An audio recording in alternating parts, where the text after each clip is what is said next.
৫% বাড়ি ভাড়া দেওয়ার প্রজ্ঞাপন প্রত্যাখ্যান করে আন্দোলন চালিয়ে যাওয়ার ঘোষণা দিয়েছেন এমপিওভুক্ত শিক্ষক কর্মচারীরা। রোববার জাতীয় শহীদ মিনারে ৮ম দিনের মতো অবস্থান ও অনশন কর্মসূচি চালিয়ে যাচ্ছেন তারা। নতুন কর্মসূচি হিসেবে আজ শিক্ষা ভবন অভিমুখে ভুখা মিছিলের ঘোষণা দিয়েছেন তারা।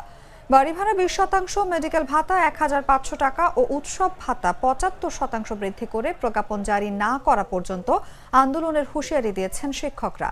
এর আগে রোববার সকালে বাড়ি ভাড়া ভাতা মূল বেতনের ৫% হারে এবং সর্বনিম্ন ২,০০০ টাকা বৃদ্ধিতে সম্মতি দেয় অর্থ বিভাগ।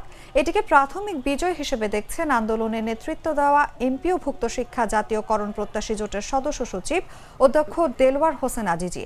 একই সঙ্গে ২০% বাড়ি ভাড়া সহ ৩ দফা দাবি পূরণ না হওয়া পর্যন্ত সব কর্মসূচি অব্যাহত থাকবে বলেও জানিয়েছেন তিনি।